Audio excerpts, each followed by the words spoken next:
गोरखपुर में कोतवाली इलाके के रेती चौक स्थित आर्यन कॉम्प्लेक्स में शॉर्ट सर्किट से एक मोबाइल की दुकान में आग लग गई। इससे मोबाइल की 2 और दुकानें भी चपेट में आ गईं। सूचना पर अग्निशमन की 3 गाड़ियां पहुंची।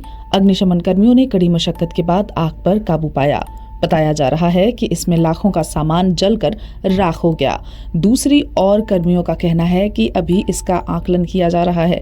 आपको बता दें, रेती चौक स्थित आर्यन कॉम्प्लेक्स में शुक्रवार रात करीब 9:20 पर बेसमेंट स्थित वोल्ट पावर मोबाइल दुकान में आग लग गई।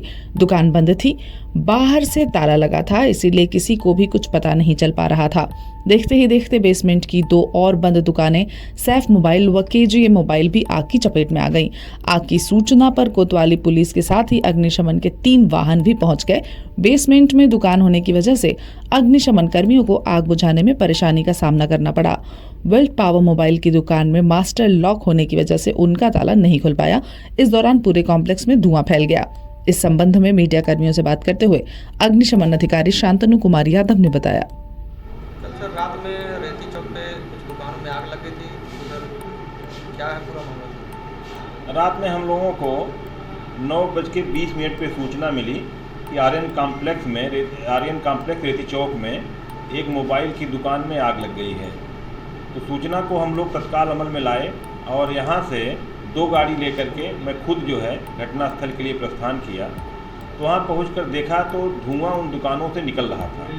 और चूँकि दुकान जो है वो बेसमेंट में थी, तो बेसमेंट के में होने के कारण धुआं बहुत तेज़ी से बाहर की तरफ जो है ट्रेवल कर रहा था। फिर हम लोगों ने तत्काल जो है अपने एक जवान को ब्रीदिंग ऑपरेटर सेट पहना करके अंदर भेजा। जब ब्रीदिंग ऑपरेटर सेट अंदर पहन कर गए तो लौट करके आए तो उन्होंने बताया कि साहब उसमें दुकानों में ताला लगे हुए हैं, लॉक लगे हुए हैं, इस वजह से मैं उसको खोल नहीं पा रहा हूँ। फिर यहाँ से कटर लेकर के भेजा गया तो उन्होंने दुकानों का ताला काटा। ताला काट करके जब फिर उन्होंने उसे शटर को उठाने का प्रयास किया तो उसमें रिटर्न करंट आ रहा था। क्योंकि लाइट तो हम लोगों ने कटवा दिया था, लेकिन जो रिटर्न करंट था इस वजह से उनको झटके लग रहे थे। फिर वो वापस आए तो उन्होंने बताया कि हमारे साथ 2-3 आदमी भेज दीजिए, क्योंकि वहाँ पर करंट के झटके लग रहे हैं। फिर वहाँ चौकी इंचार्ज भी थे, उनकी मदद से एक आदमी जो लोकल का मिस्त्री था उसने बताया कि मैं जो है करंट को हटा दूंगा। उसको भेज करके करंट वहाँ से हटवाया गया। हटवाने के बाद फिर हम लोगों ने शटर को उठवा करके जो उसमें धुआं था, धुआं निकालने के लिए फिर स्मोक एक्सट्रैक्शन फैन यहाँ से मंगाया गया और स्मोक एक्सट्रैक्शन फैन लगा करके धुएं को बाहर किया गया।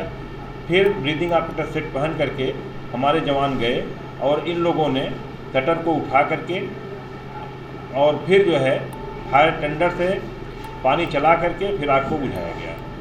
सर कितनी गाड़ियाँ लगी इसमें आग बुझाने? टोटल रेस्क्यू और फायर टेंडर मिला करके 5 गाड़ियाँ हम लोगों ने इसका उपयोग किया। इसमें से कुछ में ब्रीदिंग ऑपरेटर सेट जो रेस्क्यू आइटम थे वो गए हमारे, और बाकी फायर टेंडर की बहुत ज़रूरत नहीं थी, लेकिन एक फिर एहतियातन के तौर पे कि और दुकानों में आग बढ़ न जाए, इसलिए हम लोगों ने 5 फायर टेंडर को वहाँ मंगाया। सर कितना नुकसान हुआ?